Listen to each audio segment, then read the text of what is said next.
Let me ask you a question. How long have you been working on your novel? If you just winced a little, then you need to hear this. I've identified the 5 roadblocks that keep 97% of writers from finishing their novels, like waiting for the perfect time to write, feeling like you're not good enough, or getting stuck rewriting chapter 1 for the millionth time.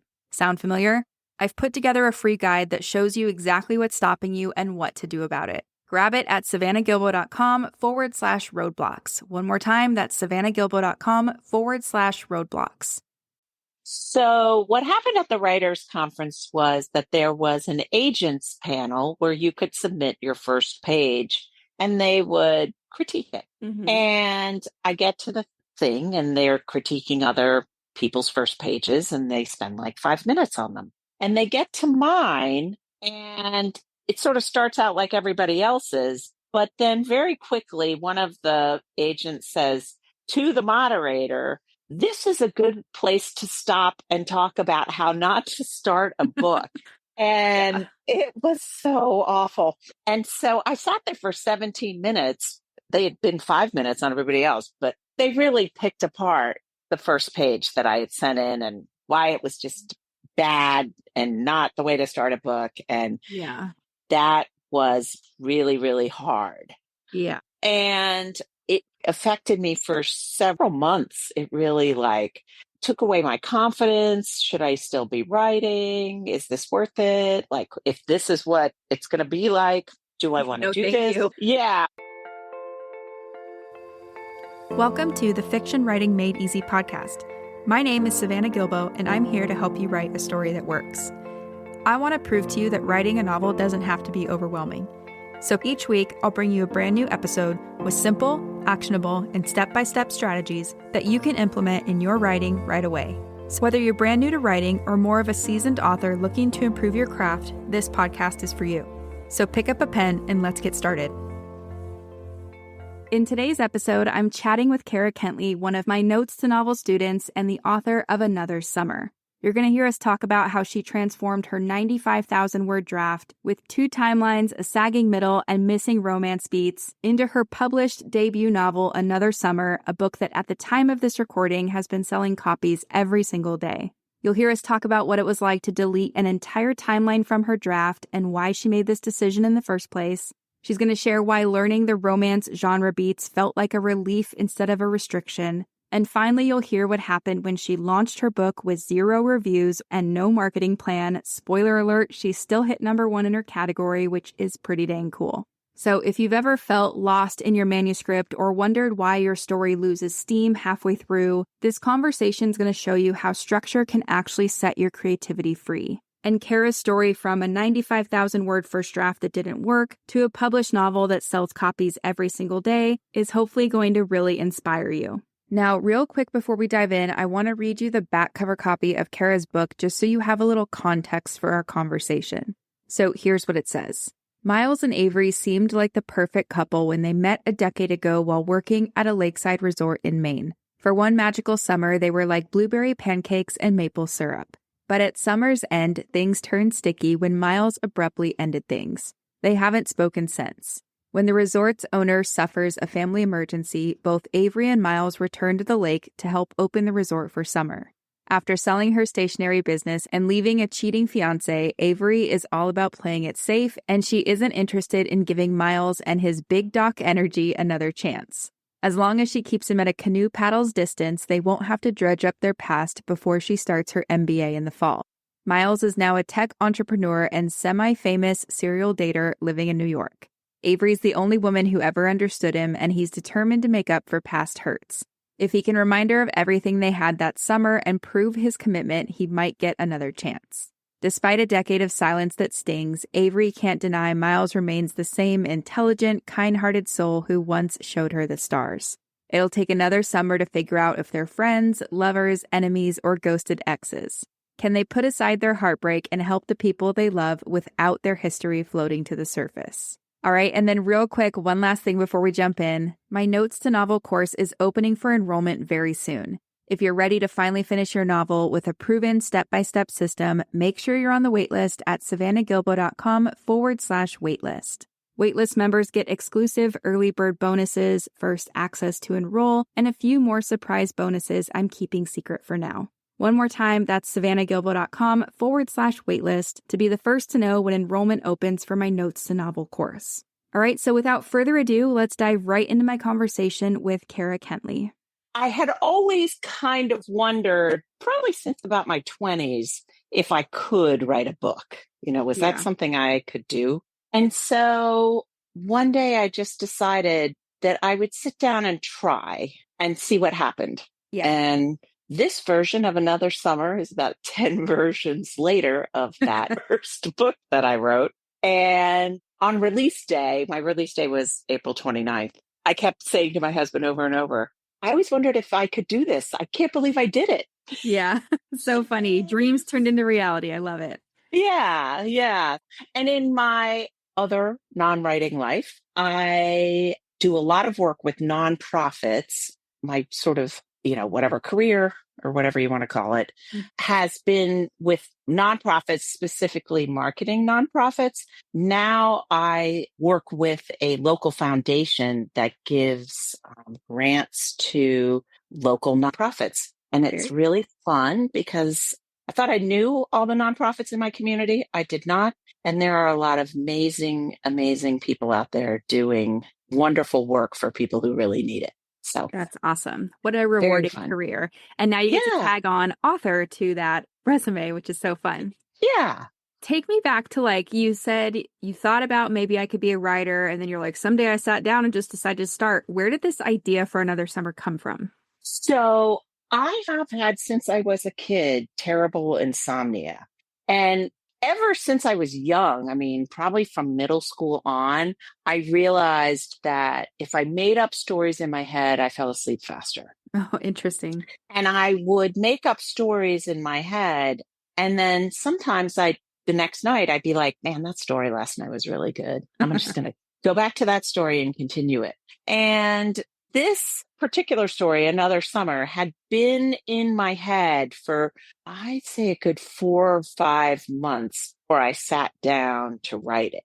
Yeah. And my first draft was very linear, but a lot of it was already in my head. So I actually wrote it fairly quickly. I think I wrote 95,000 words in about 4 or 5 weeks. Wow. Which was really fast because I already knew where the story was going and all that. Then, after I was done, my husband printed it off at his office, brought it home, and he read it and I read it. And he said, I think you should keep going.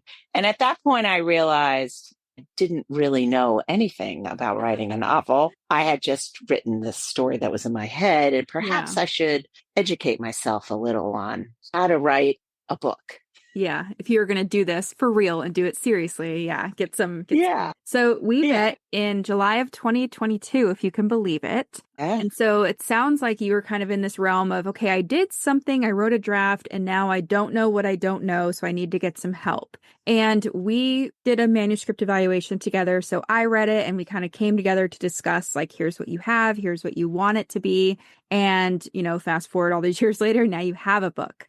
But the original version had 2 timelines, basically. So what was that like when I told you, I don't know if this is going to work, and then basically we have to kind of restructure this whole thing? Yeah. First of all, there was also a ton of head hopping. You're like, that was only just one problem. You very kindly did not mention. But I could feel that it was very linear. I also suffered from a saggy middle, and my daughter was reading that draft, those first couple drafts I had. And she kept saying, I love this book up to the halfway point, and then it just loses steam for me. And I kept switching things out, and I couldn't get that right. And so, so then I came to you. I took your Notes to Novel class, which was great. That's how we met. And in there, I learned about genre expectations, which I had not met all of the romance expectations. And also just structure of a story. And I realized that the structure of this story was not working. Yeah. So when I came to you, I knew it wasn't working. It wasn't like I was like, oh, look at this. It's amazing. I was really like, I need help. Yes. is where I was. And so I think the first thing you told me was you've got two timelines here, and you either need to pick one, you really need to pick one and stick most of the book in that timeline. And Yes. that's when I decided to put it in the present day and have flashbacks to the past. Yeah. And And so just to catch listeners up, let's explain what the two timelines are. So you had one that was like 10 years prior in the summer, and correct. then you had a current day, present day summer with the same two characters. And so I Yes. think what we identified was, like you said, it was very linear. So it was 10 years ago all the way up until today, with kind of a gap in the middle of transitioning those 10 years, right? Right. And that's where your daughter kept getting stuck too, is in that Y- transition. Yeah. And she just kept getting stuck too on what I was doing in the present day, Yeah. because I really couldn't figure out like how many part of the romance genre is you have to have a happily ever after. And I Yeah. couldn't figure out like how do I get them in the same place so they can have a happily ever after. And one of the things she said to me, she was in film school or had just graduated. She said, they always told us in film school, if you create a world and you don't know what to do with your characters, put them back in the world. And that Hmm. was great advice, because when I started working with you, I was like, okay, let's put them back in the resort where they met. So they had had a terrible breakup 10 years ago. How do we get them back in this resort and all these memories come back up? Yeah. It might surprise listeners to know that we actually stuck with the current timeline or the present timeline. So almost everything that your daughter really liked, we didn't necessarily get rid of. We just wove it into the story present. But do you remember what that was like emotionally or like mentally to do that? 'Cause that's a big Yeah, ask. well, it is a big ask, and so much of it was cut. Yeah, So much of the first summer that they have together was cut. And they always say, like, kill your darlings or whatever. that And was yours. that was a lot of that was mine. And Hmm. some of that, I was still killing my darlings up until almost the final draft. Yes. Yeah, it was painful, but at the same time, I don't regret any of it, as I think writing that first summer out, I had a really good sense of who these two people were Totally. and why the past wounded them and all of that. So it wasn't useless to write it all out like that. It Yeah. was actually very helpful. So, Yeah. And yeah. one of the things we had talked about too was you could technically do two timelines where they both unfold at the same time. And for whatever reason, we decided not to do that back in the day. And why we decided to stick with one, I think, was because we said we want readers to kind of dip into their current summer and say, well, what happened between them? Are they going to recover from this? How are they going to deal with things in this summer? Right? Yes, that was a big factor. The second factor was, as I mentioned, I had all the head hopping. Mm-hmm. And we needed to decide somebody's point of view needs to happen here. How are we going to deal with that? And it was pretty clear to me. That actually was a really easy answer for me, because I felt like it needed to be dual point of view. Yeah. I felt like we needed Avery's perspective and my perspective, especially when it came to what had happened between them Yes. and what had happened to them since. And then the other piece of that became, okay, if we have dual timelines and two points of view, wow, this is going to get confusing. Yeah. And imagine then having the past also. That's right. Yes. Something you just said too reminded me. You said we had to do the two point of views because each of them kind of had a different perspective on that summer. Like we know that this bad thing happened. They broke up. They were both very hurt, but they both had different reasons of why that thing happened and takeaways from that thing happening. So it was really fun. And I think this is a great way for writers to think about their own stories is like, what is that reason for having two points of view? And this was a great reason for you. Is like there were different realities at that point, and we're coming into this summer with different perspectives. Yeah. And I felt like we really needed Miles's point of view. Since it's a romance, if we were going to do Mhm. single point of view, it would have made sense just to have that would have been just Avery. But Yeah. I felt like we needed Miles' point of view, because Miles has really gone through some hard stuff. Yeah. And we needed his realization of how that had affected him and how it affected his ability to fall in love with someone. Yeah. And that I thought was going to be really hard to do from her perspective. Totally. Yeah, because it would have changed the reader's experience, right? Having Miles's perspective, we understand him more than Avery does. So we can kind of Yeah. sit there and say, okay, we're going to figure this out. Hang in there, Avery. Where if we just had Avery's perspective, we might not have liked Miles too much right away. Yes, that's exactly right. In the beginning of the book, there are a lot of reasons not to like Miles until you kind of figure out, like, what's going on. He seems a little full of himself and Yeah. all of that. And I felt like you needed his perspective on just how badly he wants this and also how hard he's trying. And it Yeah. might not be coming out right, And Yeah. yeah, I think if it had been in a single point of view, it would have been really also hard to get Avery over the hump. That's true. Should I take this guy back? Yeah. But yeah. Yeah, so it just would have created a different reading experience, which is exactly the right way to think about making these kind of decisions.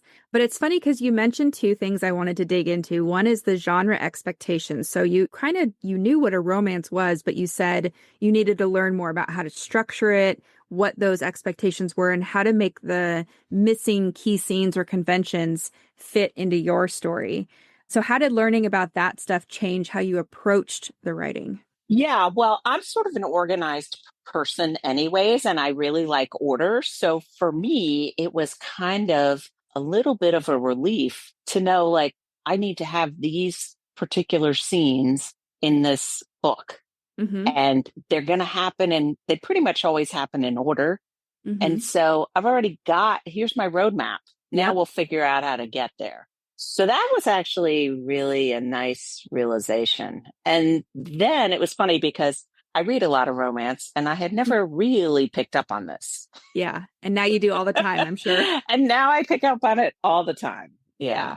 That's so funny. And so the other thing you mentioned too was about characters because you had that original timeline already written. You said you knew your characters really well. And like, I agree with you, you did. But we had to do a lot of character work still when it came to the present timeline. Do you remember walking Yeah. through all their arcs and how even up until the very last draft, we were like, can we sharpen this? Can we make this better? So Yeah. talk about that a little bit.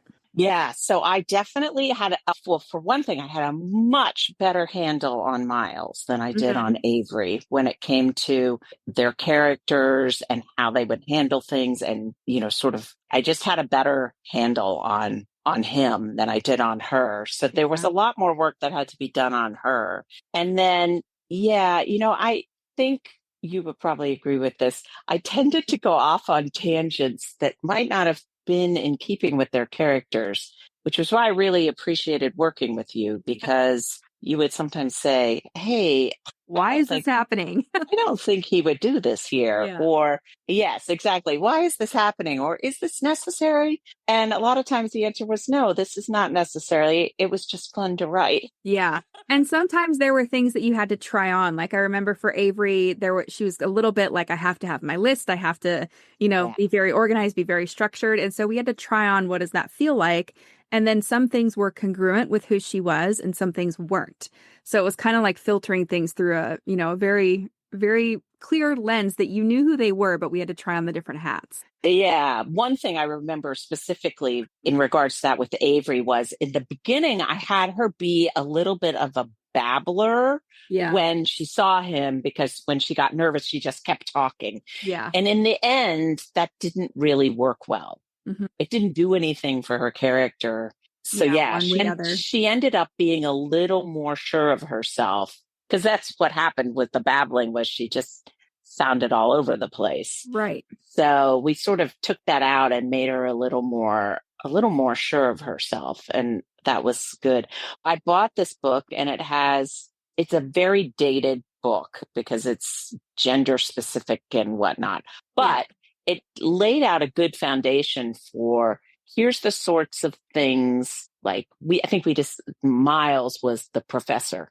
And here's the kind of things he would do. Here's how he would react to things. This book was sort of helpful in that way of being like, oh, okay, that is something Miles would do or it's not. Yeah. So that was helpful too. Just narrowed the playing field a little. Yeah. And I think everybody has their craft books that like, for whatever reason resonate with them. And I found that one really helpful.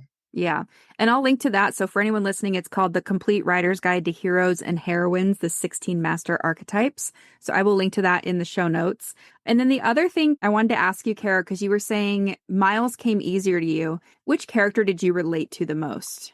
I probably related to Avery more, Yeah. which may have been why I had trouble, because it was like, yeah, like this would make me mad and this would make me mad. Yeah. I just have a big list. Yeah, and that's exactly why I asked you, because I find this to be true for anyone listening who might be struggling with this as well, that the more similar we are to our protagonists, the harder times sometimes we have seen them objectively, or we just put too much of our own selves in there. Like this is something I'm very guilty of as well, but I have definitely found it's a pattern. The more similar you are, the harder of a time you're going to have, which makes no sense, right? Yeah, it doesn't, because you think like, oh, I should be able to see into everything. But the truth is that real people are much more complex than Yeah. fictional people. You So can't funny. put all of it in there. Yeah, definitely can't. So speaking of conferences, one of the other things I was going to ask you is that I would say you're a sensitive person, which I think is one of the greatest things about you. But sometimes sensitivity makes it hard to get feedback and change things when you're like, I put so much effort into this and it didn't work out. So would we say was a few emotional ups and downs during this process? Oh, yeah. And the big one happened at a writers' conference.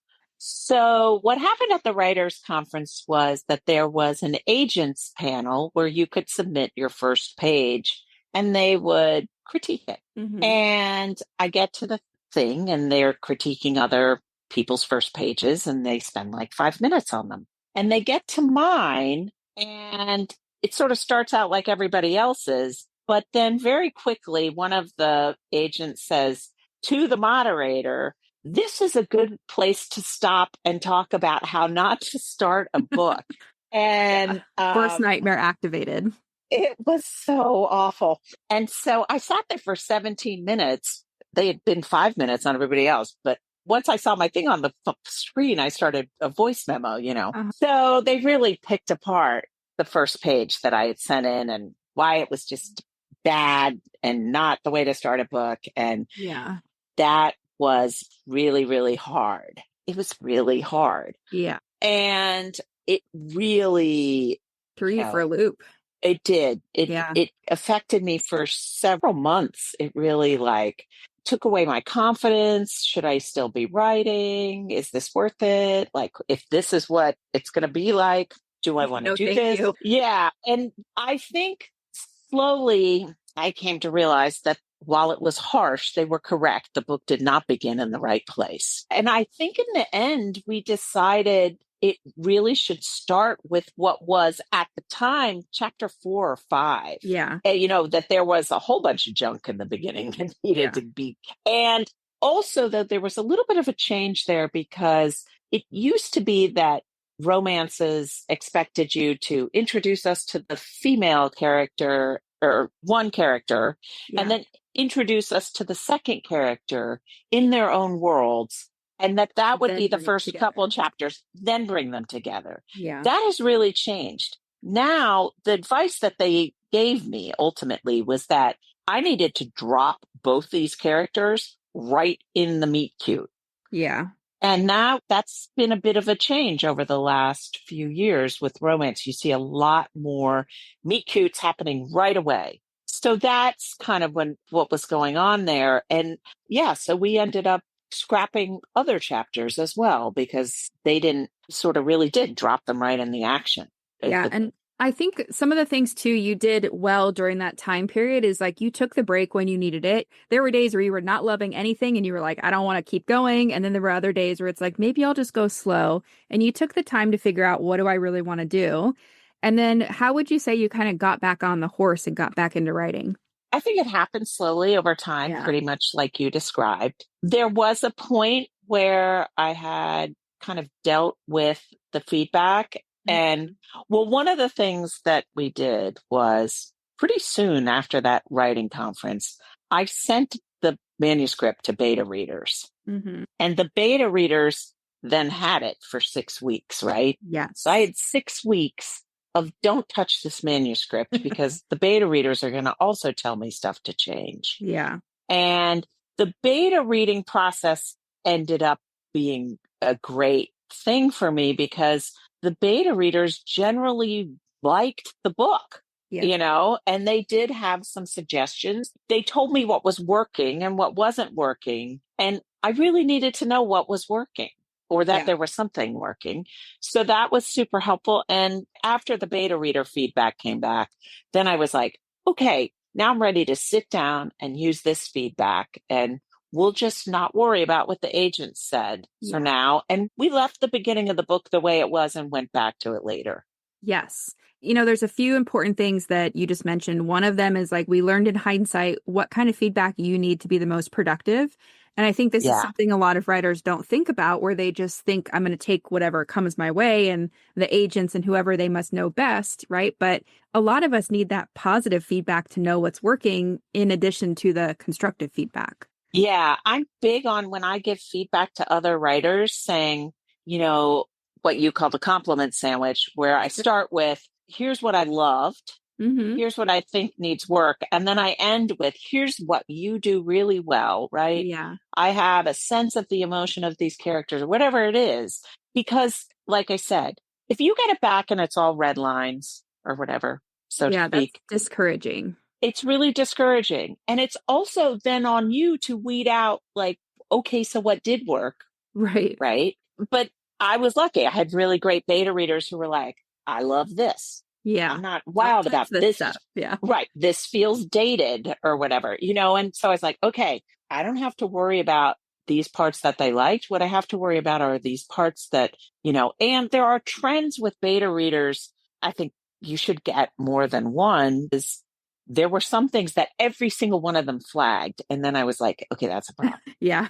And things that every Yeah. single one of them loved, like Paulson. Yeah, no, one of them didn't like Paulson. Okay. Yeah. It wasn't that she didn't like him. She just said, I'd get rid of him. Like he's Yeah. only in a couple scenes. Let's get rid Like of him. Elaine. Yeah, exactly. Yeah. So that, and like you said, that helped me know when I went to hire a line editor Mm-hmm. and a proofreader to say, I like to know what's working and what's not working.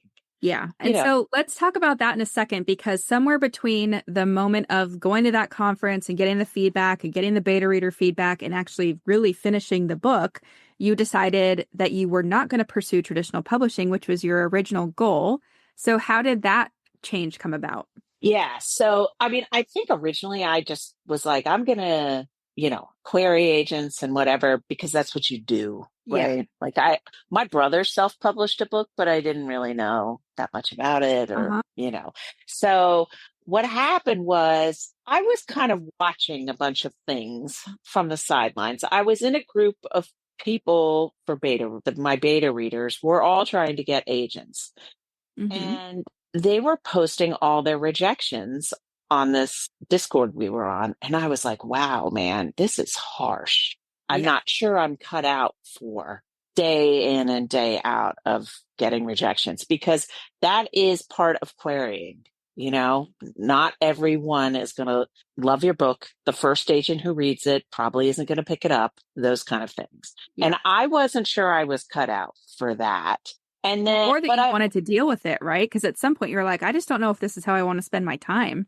yes, it's a lot of time because you'll probably spend a year, maybe 18 months querying agents. Then the agent's going to have you edit the book, to Mm-hmm. where they feel like they can put it on sub.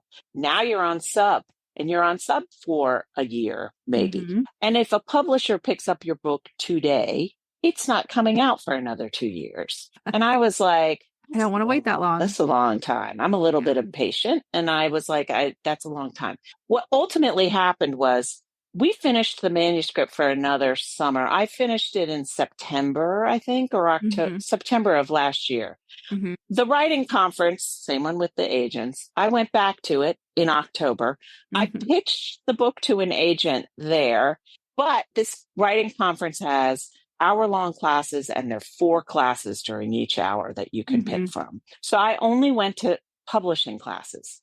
I went to querying classes, agent classes. I went to one with an editor who picks up things from submissions. She worked, I think, for Berkeley. Mm-hmm. I also went to some self-publishing classes to figure out how they did their thing.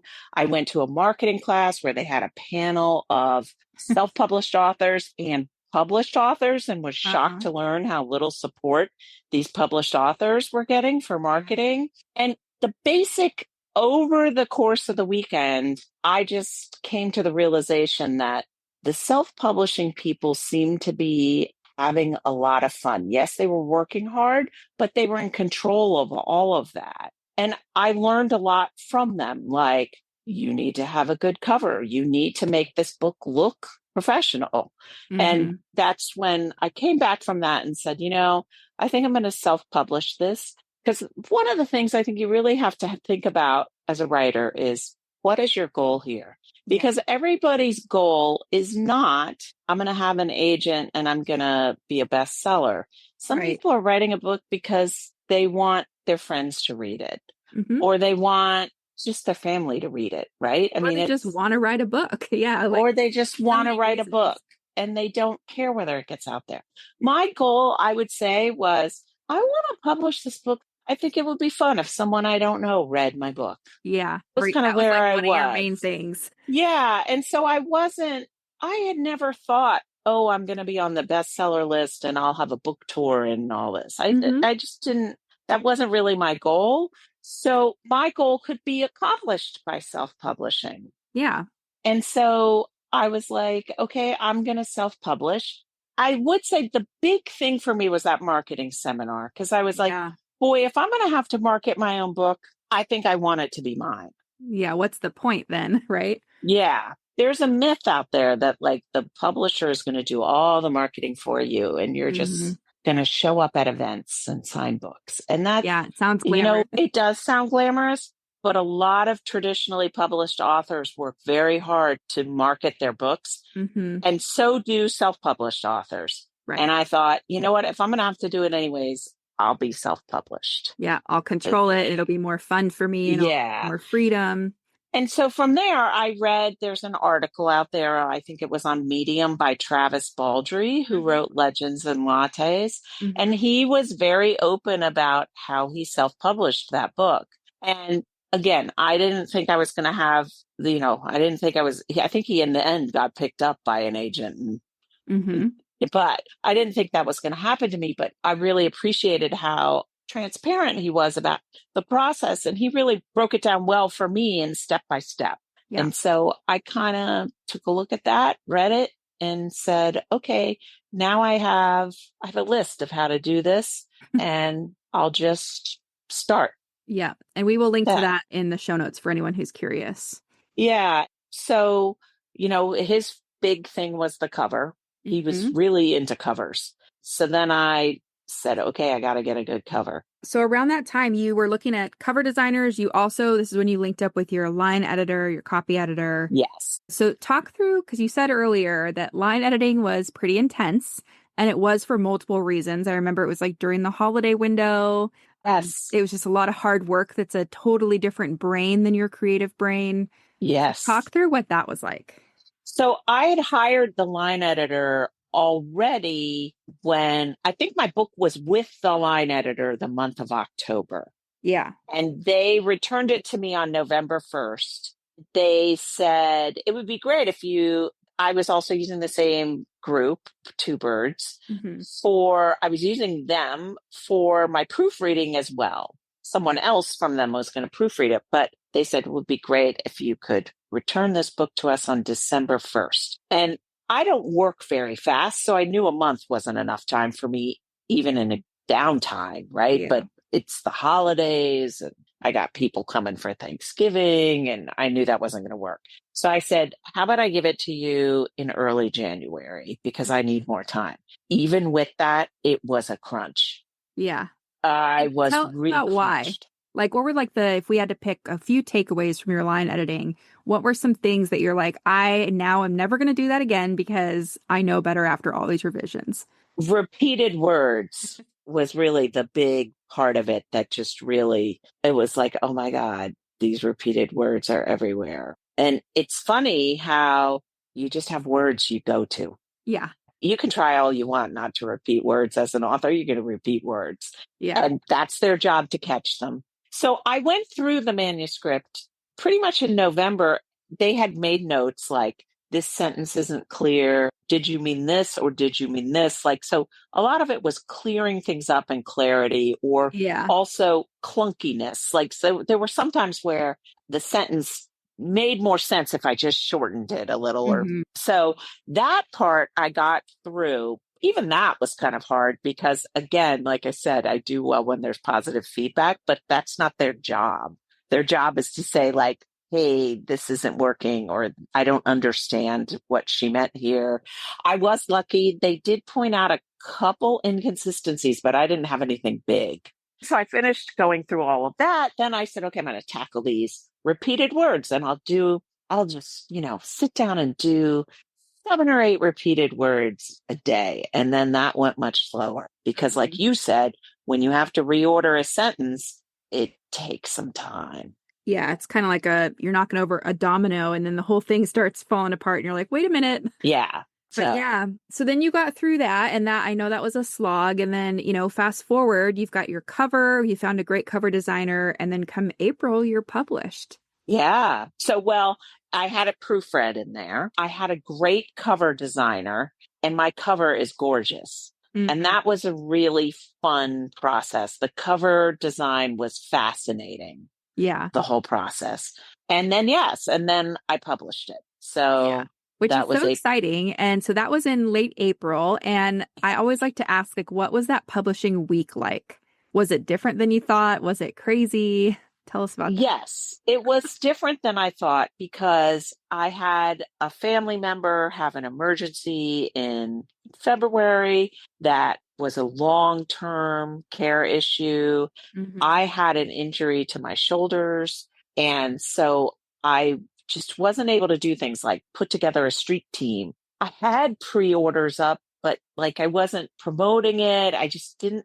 There were too many other things going on in my personal life for me to devote much time to the fact that this book was coming out. Yeah. Which, So, before we started recording, you said actually some good things have happened since then, even though your plans didn't all the way come to fruition.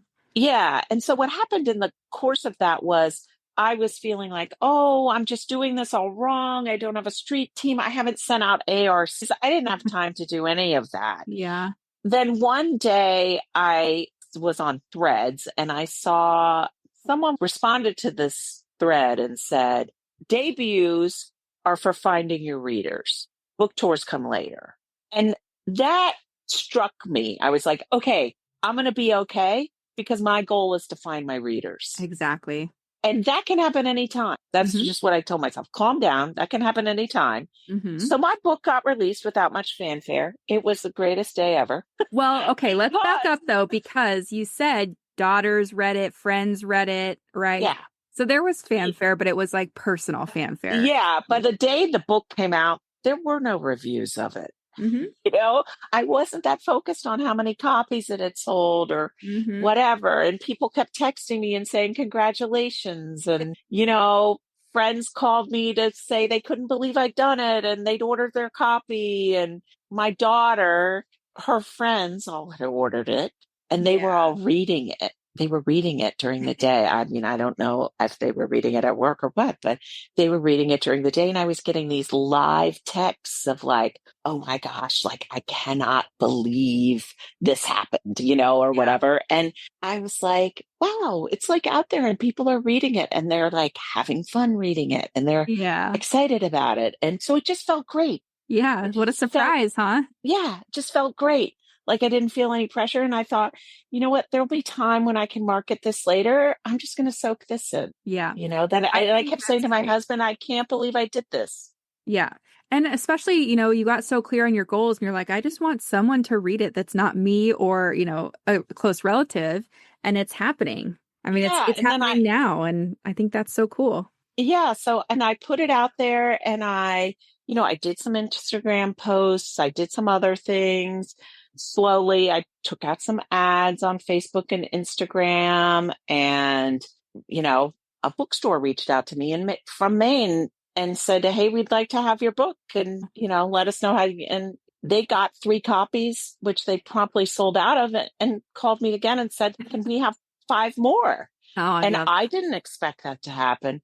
I ended up being the #1 second chance romance at Ingram Spark because they categorize books a lot like Amazon does. And I had categorized it as, contemporary romance, a second chance romance, and a small town romance. That's And so awesome. I ended up having the #1 second chance romance. And I stayed there for 2 weeks. That's awesome. And so that's what I'm saying. There were silver linings to like this delay Yeah, because it had started getting noticed. And like I said, like this bookstore, I took out a couple Instagram ads, and it's just slowly been gaining momentum. And I've and been really thrilled. I mean, I didn't expect this, but I'm selling books every day. that's great. And it was just included in a roundup you were telling me. Yes, I got an email this morning from Ingram Spark that they have a bookshop.org page, and they did a special beach reads section, and they put about 25 books on there, I think, and they picked mine. Yeah, that's so cool.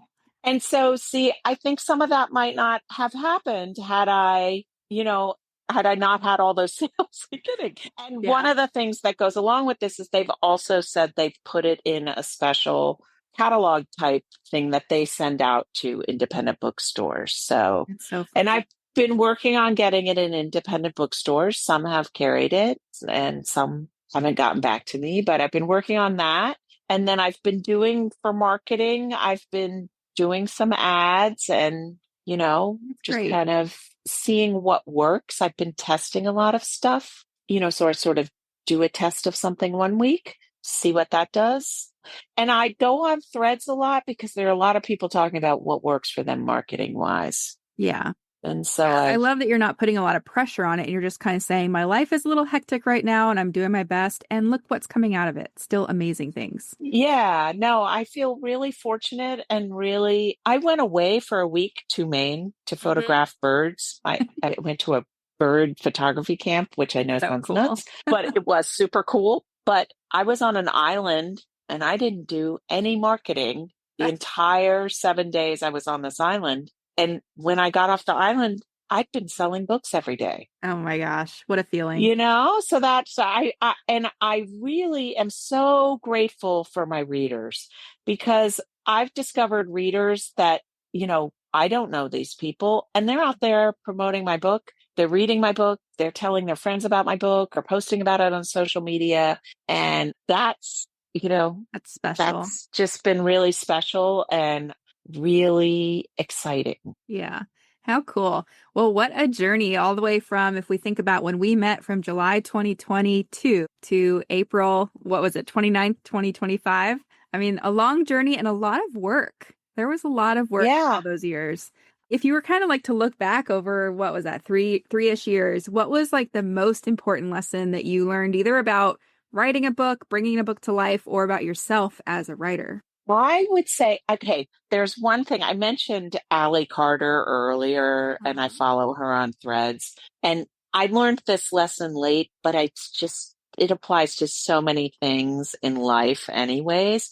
So a while back, there was a conversation about what they called moving the needle in publishing. In other words, marketing your book and getting it out there. And the conversation really was about how authors from marginalized communities have a harder time with that. Hmm. And one of the things that she said in a thread that I thought was such great advice for anybody, she said, when someone tells you they've moved the needle, I'm paraphrasing here, but Hmm. when someone tells you they've moved the needle, your question shouldn't be how. Your question should be, do we have the same needle? Interesting. And that is such a valuable thing in publishing because Yeah. I think you're going to meet all kinds of people. Like I was talking about goals earlier, their goal might not be the same as yours. Right. Their definition of success might not be the same as yours. And holding on to that for yourself and saying, what about this is going to mean the most to me, and what about what I'm doing is important to me, is really important as you go through this, because everybody's not going to be hoping for the same thing you're hoping for themselves. So, there's some people out there who they really want to be at the top of a bestseller list. And that's Mm-hmm. great. I mean, that'd be fantastic, right? Everybody would Mm-hmm. love that. That was not my goal Yeah. along. And so I feel like I've far surpassed any goal that I had for myself. And that feels really good. And That's it awesome. also feels like whatever happens from here moving forward is okay, right? Yeah. Icing on the cake. It's icing on the cake or whatever. So I feel like that, like I said, that's a lesson I learned way too late. I I learned like that that though. lesson too late, but it came actually at a really good time for me. Yeah. And You're so, ready to hear it. yes, exactly. And then when I was also ready to live by it, Yeah. right? Well, Because we're all yeah. impressionable to some degree. And if we're talking to somebody and they're saying, oh, you haven't made it unless you do X, Y, Z, it's natural for us to be like, You're oh, right. Oh my yeah, I gosh. better do that, Yeah. you know? But if your needle's different, I love that too. I think it's so important for so many things. It could even be the method of how, like, if your book doesn't line up with Save the Cat, but it lines up with Hero's Journey or whatever, right? It's like they could apply to so many different things, and it will help us avoid shiny object syndrome. Yeah, I think there's so many books published every day, all the time, right? Mm.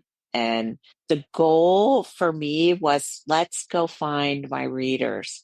And I'm still working on that. Like Yeah. I'm That's a figuring, lifelong thing, I feel like.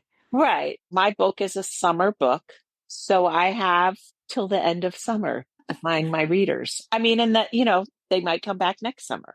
Yeah. Well, speaking of, you're working on book two. So does it feel different this time around? Do you feel more confident in things? Talk about that. Yes. And I think that's big with your debut in self-publishing Yeah. is a lot to learn. There's a lot you don't know. And There is a even lot if you think you know it, things go wrong and you learn all kinds of lessons. oh yeah. And the other thing is there's no one great resource for how to do it, or at least Yeah. I didn't find it. I Yeah. found with each step I was having to really pick and choose and there were a lot of questions I had that I could never find the answers to. Yeah, it's hard. I'm sure there's a self-publishing book out there that maybe would have answered them, but I don't know because the stuff is changing constantly, Right. is the other problem. Like these platforms are changing. So yes, I think it's nice to have been through it and now I know how it works. And now I know, You can do it again. what I would do again. I mean, one thing I think that's another thing that's important with self-publishing is or at least it was for my book. I worked as hard as I could to make sure this book looked like a traditionally published book. Yeah, I And think it does. it does. And I think that has helped me. I Yeah. think I needed yes, I had to pay people to edit it and I had to pay a cover designer. I needed all of them. There's Yeah. no way I could have done this myself. People Yeah. say writing's a solitary practice. I would actually tweak that and say drafting is a solitary practice, or it Right. can be. But Getting it to from the finish line is different. once you can draft the book by yourself. Once you've drafted it, I wouldn't recommend that, by the way. I mean, Yeah. but you can do that. But once you've drafted it, you're going to need other people's help from there on out. Yeah. And yeah, I had a great team of people that helped me edit it, make a cover, do my interior. Those things matter, I think. And for So. listeners, we will link to the one she mentioned in the show notes, but we'll also link to where you can get Another Summer by Kara. So look for that. Any final words of encouragement for aspiring romance writers, Kara? Well, I would say this for aspiring writers, anyways. For all aspiring writers, go do it, right? Mm, If you're wondering if you can do this, find out. yeah. And if you don't, you may find out that, like, hey, I don't actually enjoy this. Like, I've always wondered if I could write a book and I don't enjoy this. But there you have your answer. Yeah. And the second piece of advice is read a lot in your genre. And the third piece is keep going. Keep Yeah. going when it's hard. Don't give up. Yeah. And I will say, Kara, you went through the highs and lows. You've probably had, at points, one of the most traumatic experiences I've ever seen a writer go through. So if you can do it, other people can do it too. And that's why I think your story is super inspiring and people are going to love this great behind the scenes look you've given them today. So thank you very much. And where can people find you on the internet? So I'm on mostly Instagram. My website is karakentley.com. And there's a link on there for various ways to order my book because everybody has a favorite way to get a book, right? Yeah. Yep. And That's for sure. hopefully this will answer this. You can order signed copies from me, or you can, go to any of the retailers, or you can, has the information for you to order it from your local favorite indie bookstore. Love that. Whatever works. And you also will give people a sneak peek of the first chapter if they sign up for your email list, right? Yes. If you sign up for my newsletter, you get a link to read the first chapter. Fabulous. So the first chapter that works. Yeah, not the one that got the response at the conference. Yes. Although wouldn't that be so fun to see that someday, like in comparison? But anyway, we will link to all of that in the show notes. And thank you again so much, Kara, for coming on. I think your story is so cool. And I'm so glad that we are like now behind the published date and we can officially celebrate everything.